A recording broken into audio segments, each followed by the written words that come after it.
And hello, welcome to the Planet Beer TV Fantasy Beer Name Podcast. I'm Christian. I'm Paul. So, we're the presenters of the YouTube channel Planet Beer TV, and this is our first foray into podcasting. So the idea of this is that we're launching some regular content for people who would rather listen to us rather than look at us. We are still filming it as well. How that kind of goes, I'm not sure. For those of you watching, you'll notice our terrible posture as we try and keep this as natural looking as possible. I think that's the thing with podcasts. You never quite know when you listen to the ones that aren't actually filmed, you never actually know what their situation is there. They could be in all sorts of weird and wonderful positions. We're learning as we go. Yeah. So one thing to mention, this podcast is sponsored by our friends at Mosaic Board Printers, Europe's leading award-winning manufacturer of beer mats. So earlier this year, we did a video with those guys that delved into the hidden world of beer mats, and I think it was pretty interesting, all in all. More interesting than beer mats had any right to be. Definitely. Yeah, I think so. You can check that over at the channel, and of course, if you're a brewery or a venue and you are in the market for some beer mats, then I absolutely 100% recommend going to them because A, it'll be cheaper, and B, you'll be dealing with Nathan, who's a thoroughly lovely bloke. Great guy. So yeah, do that. So anyway, pressing on with the podcast proper. Paul, what is the Fantasy Beer Name Podcast? So it's basically a wrapper. So what we like to do is choose a randomly generated beer name. And those are beer names that we've logged and listed throughout the many years we've known each other, mainly in pubs, mainly over a beer, mainly 3 sheets to the wind, typically. So, we'll pull out one of those at the beginning of each episode, and then we'll talk about it, and then we'll see if we can pitch the idea to one of our favourite brewers, and maybe even, name what beer style it's going to be. And then we'll just have a beer, chat about stuff, talk about life in the beer industry, and just get into it, really. Yeah, stuff we probably wouldn't do with our kind of long format stuff on YouTube, right? Yeah, that's the point, really. It's a wrapper, basically. It's an icebreaker. It's just something to get us started, because outside of giving us a quirky episode title, which I think is pretty much what we're going to do with it, it's largely irrelevant and just a bit of fun. And we will be getting guests on and talking hot topics and all that sort of stuff. So anyway, with that said, what's our fantasy beer name for this week? Go through the... Right, so we've kind of merged them all together, really, so we're not really sure which ones are which. So I've kind of gone eeny, meeny, miny, mo and pulled out this little beauty, because I think it's relevant, because we've got funny enough, a YouTube channel. So I found one on our list called Gaslit by YouTube. Now, this is clearly one of yours, because I have no memory of it. Say that could be one of mine, to be honest with you. But I think this is one of yours, right? So where's this come from? Can you remember? Okay, yeah. I think with these things, a lot of them kind of, it may be one of mine, but I think it was probably paraphrasing something or even quoting something that you said. And I think I remember this one, because this was obviously, as a YouTube channel and one that isn't monetized, we're kind of going through this experience of trying to get our subscribers up to 1,000 and our watch hours up to 4,000. And I think I was explaining to you one afternoon, I was looking at the subscribers of our channel, and I've been monitoring it like every day. And I'm never quite sure whether we lose a sub. It's like, I was thinking of something like 540. I'm like, I could have sworn we were on 541. But no, it's only 540. Like stalking, really, isn't it? You're stalking yourself. I'm stalking the channel, yeah. But yeah, I think I was telling you that story and just talking about how I'd wake up and look at the watch hours, and it's not quite the number that I remember. And I think you just came out and said, you're being gaslit by YouTube. So I think that's kind of where it come from. With regards to what sort of beer style that would be, or what brewery would do that. I've had a little bit of a think about this, because obviously I've had more time than you. I don't know why. It feels like Neon Raptor to me. Neon Raptor's a good shout. And I don't know why. Why is that? Why is that, Chris? I don't know. I mean, I've wore the wrong shirt today, because I've actually got a a neon Raptor shirt that's got like a full. It's the one with like the festival kind of lineup on the back, but it's actually all their beers. That would have been handy. Yeah, it's a really cool shirt. I mean, you don't have to wear a shirt based on the phrases which you don't know are going to happen throughout the day, but it would have been good today. To be honest with you. I suppose it wouldn't have helped me necessarily in this situation because it's on the back. It's a back print, and obviously I can't look at my own back. And we can't turn away from these bikes either. So we'd have to get someone to hold a mirror. Yeah. And then read it back. But obviously they've got things like Hydrofight and Defeat the Rancor. So I think maybe that's kind of where we're going with Gaslit by YouTube. But maybe it's a bit too social media. I mean, those two examples don't lend to it, do they? Don't lend to that at all. Maybe Sure Shot. Sure Shot would be good. Yeah. Sure Shot Redemption. Sure Shot Redemption. Yeah, we just say these things. Greatest beer film ever made. I think Gaslit by YouTube sounds to me like a pale ale. Why not? I mean, this is the first one we've done. Let's keep it basic. I guess we'll shelve that for now because we've broke the ice. Well, that's done. What have we been up to and what are we drinking? Well, I'm not drinking anything. You need to correct that. I'm drinking whatever it is that you've just given me, which is, I think this is an Aldi knockoff. Okay, so embarrassingly, I've got a fridge full of craft beer. I used to own a craft beer shop. Don't know if I've ever mentioned that. And I'm now drinking knockoff brand German supermarket lager. Fantastic. Mainly because it's cheap and cheerful and it tastes all right. Although we have got something in the fridge we're going to crack open in a bit, hopefully, which is pretty good. But as for now, I'm dry, which is a bit of a rookie error, really. Yes. So I'll have to correct that in a bit. So, I mean, you could literally walk off and leave me to fill the space. I'm starting to burp. That's not a good idea. That's not very professional. No. Okay. What's next anyway? What are we talking about? So, what have you been up to? In absence of actually what we're drinking. Okay. What have you been up to lately? Obviously, I don't know what time these are. I don't know what day these are going out, so this may or may not even be relevant. Well, we'll do it in some kind of order, I guess. But I think most recently, what I've been up to, Chris, is I went to Birmingham Brewfest. Or was it Birmingham Beer Fest? Is that the one it's the first time they've ever done it? The one at Digbeth? No, it's not the first time they've ever done it. It's I think it's the second time, actually. But anyway, there was a small little beer festival called Birmingham Brew/Beer Fest. Pick one. It's one of those. And I kind of stumbled across it by accident, and it wasn't being promoted particularly heavily. But it was at the Custard Factory in the mighty Digbeth in Birmingham. And it was a cracking little festival. And it was their second festival. As I understand it, the organisers are music promoters. Okay. Who wanted a stab at this world. And they'd done a dry run in, I want to say Manchester. But I'd had a few when I spoke to them. But I think they definitely did one up north somewhere. And it was a success. And then they did one in Birmingham. And it was like so professional. Yeah. You would not know this was their second one, and obviously their industry past has sort of paid dividends there because it was so well done. And why I liked it is because it was a small festival, but I get festival fatigue around this time of year because when you start going to all the big boys, your Beer Central and London Beer Festival, for example, was basically carbon copy of Birmingham Beer Festival. You kind of end up drinking the breweries out. And it's the same thing. Yeah. And it's brilliant festivals, but you end up drinking the same beers by the same breweries who get the same exposure, and actually that's a detriment to all the smaller breweries that are coming up. And they never get a shot at it, unfortunately. So this was fantastic. So, God, there was only maybe 20 breweries pouring there. Okay. But there were the likes of there's some local breweries, so the likes of Copper Beach, who we know. Yep. Caps Off. Yeah. Beer Inc.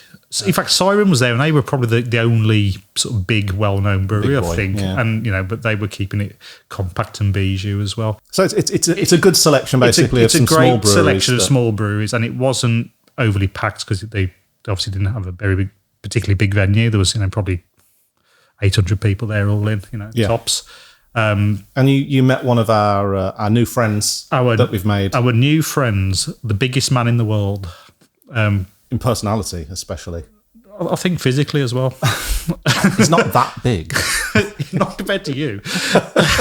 You're just not that big.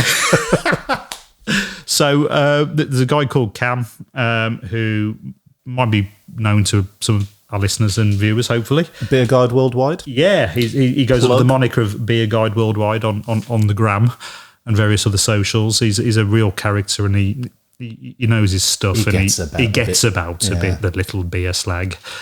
And big, massive, giant beer slag. And he was arranging the beer list for the organisers who perhaps aren't well versed in the world of craft beer and who's trending in the area. So he helped arrange that, and he was a big presence there, running around, filming everyone and talking to everyone, taking loads of photos, and it caught his eye, and he came over and gave me the world's biggest bear hug. Basically broke my spine. I wasn't there for this. No, you weren't. I was predisposed. I don't know where I was. But I don't know where you were. I wasn't there. You weren't there. But yeah, I managed to catch up with Cam about a few days later. Yeah, because I went up on a work conference on my day job. Oh yeah, so that's a good point. Liverpool. That's a good point. So Cam is very proudly has opened up a tap room in Liverpool. Yeah, for the Liverpool Brewing Company. It's called the Liverpool Brewing Company, and it is a tap room. And he's had all kinds of great press, as far as I could tell. He's very proud of it, and he keeps sending us links to all the local papers and everything. Yeah. And he seems to be smashing it. So essentially, what happened was I went up there because we were doing this thing in Albert Docks, and it was just the work conference, and. After you are a prostitute for a living, aren't you? I am. Yeah, I'm a corporate prostitute for a living. And he moves on the docks. Less said about that, the better.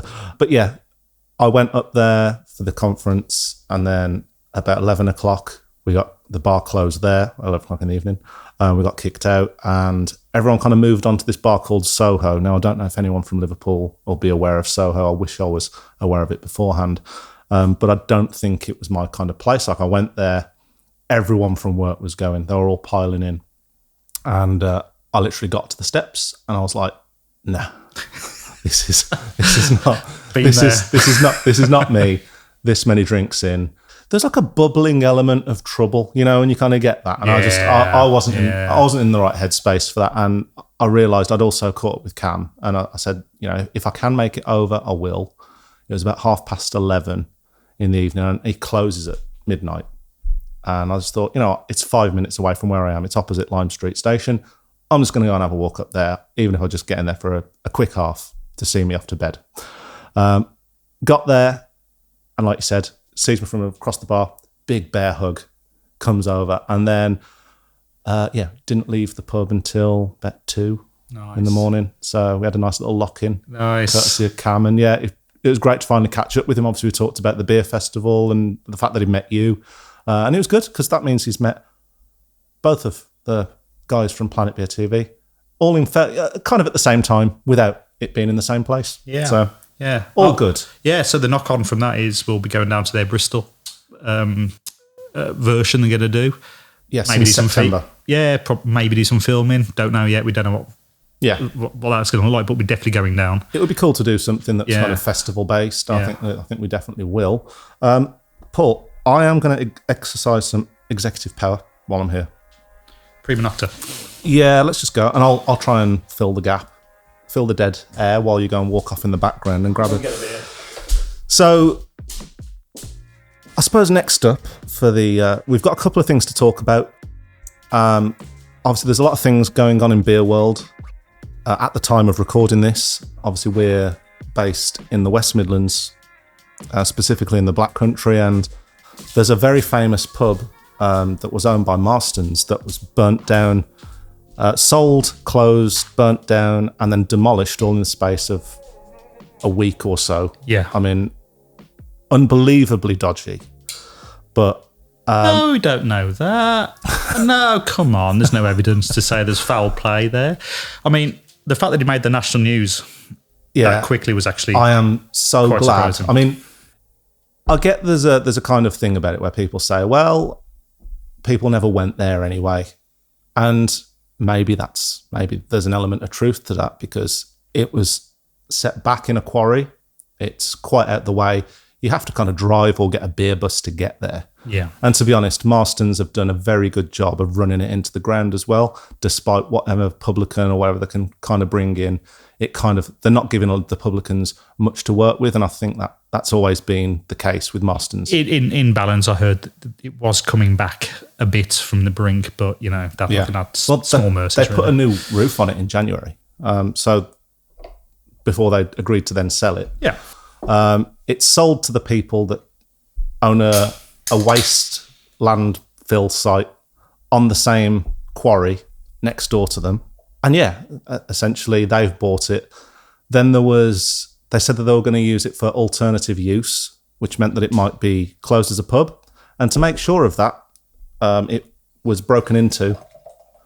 Coincidentally. It was broken into, trashed, and £10,000 of damage was done, which meant that basically it had to close its doors as a pub. Thank you very much. And yeah, essentially from then on, the landlord was told it's not going to be opening back up. It's been sold, it's gone. And then a week or so later, 2 weeks later, it's torched.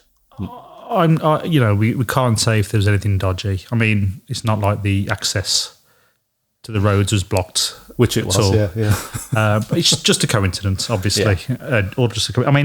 I think there's got to be some scientists out there who can do some investigations into this, because it seems like a bit of a trend around the country, actually. When a listed building gets bought by a new developer, something happens in the foundations. It's like a molecular chemical reaction that happens in the foundations, and it just bursts into flames. Yeah, it's a really weird thing that keeps happening. Yeah. But obviously that's just science and nothing dodgy or criminal or corrupt about it. And, Well, the people, obviously, I don't want to say too much, because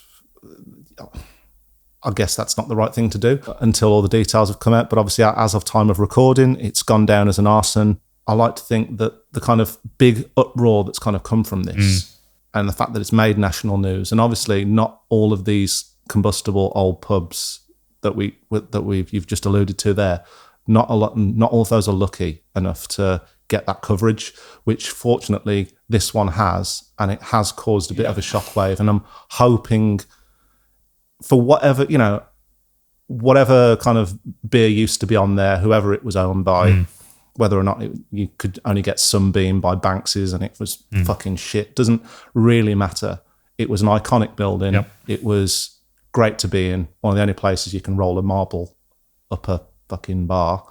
And yeah, I'm getting quite impassioned about it, but I just hope that it just gets rebuild it brick by brick. And then hopefully then it could recover. Do something good with it as well. Yeah. It could recover from. It's a second chance, which a lot of pubs don't get. Yeah. What are we drinking now? So this is one of your choices, isn't it? You bought this. This is Revenge of the Green Butt Skunk by the mighty Wylam. Yes. Rationale behind that, please, Christian. Okay, yeah. So back during the beginning of my craft beer journey, which is probably around 2020, I had Wylam Revenge of the Sticky Bud, which is obviously alluding to some very dank, resinous, very weedy DIPA. DIPA.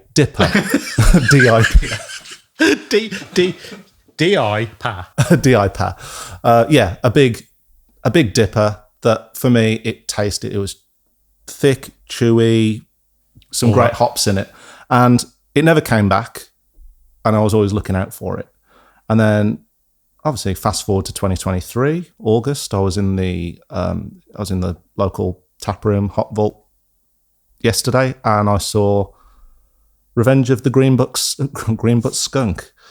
And I was thinking, that's obviously in the same family of beers as Revenge of the Sticky Bud. So I didn't hesitate and I grabbed 2 cans, even though I've never tried it. But I mean, you look at it and it's hopped with Citra, Nelson and Galaxy, and I haven't tried it yet, but I'm about to. It's all the things you describe, really. Let's go, Chink. Chink. Bang. I mean, Wylam were a gateway brewery, I think, for a lot of people anyway, I think I remember having Jakehead for the first time and going, great beer. Yeah, that'll do. Yeah. Jake, a great core I beer. just said that. And then went about my day. Yeah, great beer. Yeah, good choice, man. Good choice. Yeah, I think that's lovely. That's kind of everything that I kind of remember Revenge of the Sticky Bud to be, but I can't remember what the hops were in that. But I know it was very similar. I think it was the first year, it was 2020, so it was the first year that I'd had putty, and then they released Revenge of the Sticky Bud. Tried that, and I remember getting similar feelings and experiences from it. Thanks for sharing. Brilliant. Yes. So I think it's time for an ad break. Ad break. Yes.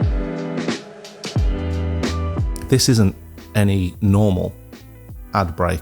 Because it's the Fantasy Beer Name podcast, we thought it might also be nice to throw in a fantasy advert. So what we've decided to do is set a challenge for each other where we have to write a podcast advert for the other person to be read out that's for a fictional beer-related service or thing. Product, yeah. And it's just done in the style of a podcast advert. So yeah, let's kind of see what comes out the hat this week. So you've written me one. I've written you one. Now, cards on the table. I have already read this, but I think going forward, we'll try and make these a blind surprise for the other person to read out. Yeah. And see if we can make it through without laughing, because it's just too real, Chris.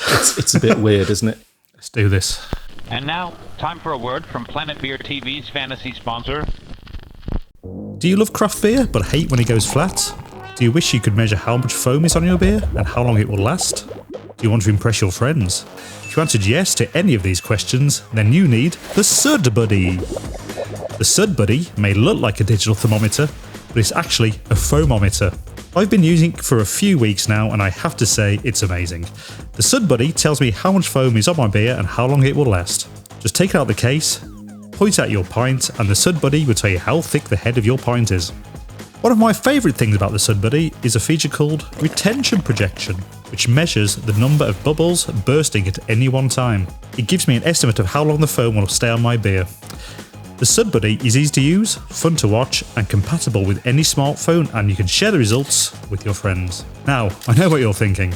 You're thinking, Paul, you're a craft beer expert.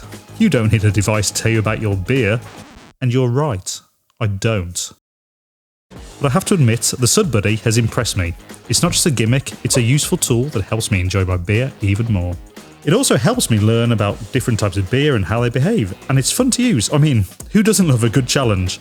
The Sud Buddy is the best thing that ever happened to my beer drinking experience. If you want to get your own Sud Buddy, you can order it online at www.sudbuddy.com and use the promo code RETENTION. It gets you 10% off your first order. Trust me, you won't regret it. Sud Buddy, because it's always a good time for good head. Welcome to part 2. Welcome to part 2 of the Fantasy Beer Name podcast. Episode 1. Gaslit by YouTube. So, What we got now for part 2? For part 2. So, beer duty. This is a thing that's happening. Yeah. Nothing screams fun podcast like tax reform. So, we can't really avoid talking about it, really, even though we're not even remotely best placed to be commenting on it, I don't think. And also, it's so dry and convoluted. However, what does interest us is how it affects people in the craft world, I think, right? So, if you don't know, and I'm sure you do because it's been all over the news, beer duty has been, well, it's not beer duty really, alcohol duty has been completely reformed as of the 1st of August. To really simplify it, it's basically, it puts all alcohol categories in the same category. So once there were different tax regulations for wine, spirits, cider and beer, now that's all gone out the window and it's just based on ABV, essentially. In some ways, it's good, and the only ways we can see it's good, and what I think the main premise of all this is to basically save people spending more on pints in a pub. That's to me is basically all it is, right? Regardless of if you're drinking traditional cask ale probably in a pub owned by Marston's. Yeah, because I think we'll come on to this. It's not necessarily a good thing for craft beer and tap rooms. I don't think it's even remotely a good thing for craft beer and small business in general in the industry, but it's not just beer. Suddenly you've now got spirit manufacturers who by default make high ABV products being taxed massively to produce a product which was sensibly regulated and taxed based on the product that it is. High ABV booze, essentially. It definitely affects spirits, obviously. It definitely affects wine. So the cost of manufacture is going to go through. It's not through the roof, but it's going to become problematic enough for small manufacturers to feel a massive pressure. Yeah. And, inevitably that could end up in people going out of business. Cider manufacturers won't feel the pinch, really, because for the most part, they kind of fall within the categories and the bandwidths to stay as they are. But beer is a weird one. So craft beer in particular. Specifically craft beer, yeah, really. Simply because of all the differences in ABV. Because I think this brings in like a minimum thing. Like I think the tax break kind of comes in at 3.4%. Wait, it was 2.8. Yeah. Okay, let's talk about that really, really quickly. At a base level, that's not ideal for craft beer businesses, simply because it's gonna start shifting the margin. Sorry, it's going to start eating the margin of where most beer kind of starts, really. Yeah. It is going to hopefully spark some ingenuity for the low ABV and no ABV craft beer companies out there, So there's Mash Gang will Mash become Gang everyone's will be friends. probably rubbing their hands now, but great, and hopefully that will lead the way into some really great low ABV obviously beer. they've just done the Verdant collaboration, Low Lux, which is a really good beer. Mash Gang and many other, not many actually, very few, but some other breweries out there which are doing really good things with that. It's at the other end of the spectrum, which is really going to hit the hardest because it's been increased. I haven't got the percentage in front of me, but I think it's gone up to 8.3 or 4 or something like that. Yeah, so from 7.6 something. 8.5 dippers are now going to be a problem. Yeah. It could mean less dippers. And I think I heard something from Cloudwatch who said basically that my continuous improvement is going to, the manufacture of that is going to go by about 35%. Right, so it's going to be unsustainable because that's already a really expensive beer. So, the breweries can't swallow that. It's going to get passed on to the consumer. And when you start buying big beers like dippers and tippers and all that good stuff, you're already paying. These are the beers, money. These are the beers that bring people out of. I mean, I was speaking briefly to Mark, who owns Hop Vault in Stourbridge, and it probably won't surprise you to know, as he owns a bottle shop, he's not a fan of it. What I think we will do is try and get his opinion on it, and I think we should probably try and do it with like other things as well, a brewery, like a local brewery, Yep. a local pub. See if we can kind of canvass opinion. Maybe that's an idea for a video. Yeah, definitely. Let's definitely do that because I think it impacts people in different ways. Yeah. I think mainly negatively, but there's going to be some positives there. Yeah, but so just to finish the Mark point, his kind of main thing was those beers, the big ones, the big boys, the dippers, the tippers, the imperial stouts, they're the ones that bring people, they get people out of the house to go to the bottle shop and go, I want to buy one of these. No one's doing that for, a low alcohol or a 3.4% table beer. That's not the thing. Yeah. So that's a problem. And then I think the other one that he was, it's the death of the growler. It's like, the death of the growler. Can we just put that on the beer name list immediately, please? New beer name coming up. But no, it's the death of the growler. Takeout beer is basically gone. Let's take out beer in any container is gone. Yeah, so that's something which it's a kind of convoluted reason, and I think it will be better if someone like Mark explains that. For sure. It gets quite complicated and it gets quite dry as well. We delve into the fact that it's something to do with the fact that they pay different duties on takeout kegs versus actual kegs. And there's no guarantees that a brewery or a wholesaler is even going to stock a takeout keg. You have to buy like one keg just for growler just refills, for fills, which is stupid. It's not how the world works. It'd be interesting to see what Nothing Bound might do in that situation, because obviously Dave's out remotely in the hills of it's lawless out there. He won't care. Yeah. He's basically a a moonshiner Yeah. out there. The man in black or the man in Carhartt. But just to wrap up the duty thing, because I think we've done a really comprehensive breakdown of it, is I heard something really shocking the other day. When it comes to the higher end ABV spectrum, there's a lot of breweries who specialise in big beers. Yeah. Big cask, big barrel aged stuff, big bottled stouts or, fruit beers or whatever that is. And that's all they do. So it's going to run those guys out of town. It already is. Well, hasn't Emperor, have they moved? Yeah, so Emperor, they've just taken it all to Europe and they'll sell back into the UK. Yeah. I mean, that's a travesty. Yeah. Well done, government. Yeah, well done, the government of business. Well done. Yeah. Fiscally intelligent. Wonder Beyond. I mean, obviously this was all... Wonder Beyond moved to Belgium or something like that. I mean, we don't know where Wonder Beyond have gone. Right. If anyone knows, please let us know. The clue's in the name. But, yeah, true. But they did some fantastic high ABV stuff, always quite experimental styles. And I remember this one beer scoop, it was mint chocolate chip imperial IPA. And those flavours usually only come in stouts, but they somehow managed to put it into like a 10% imperial IPA.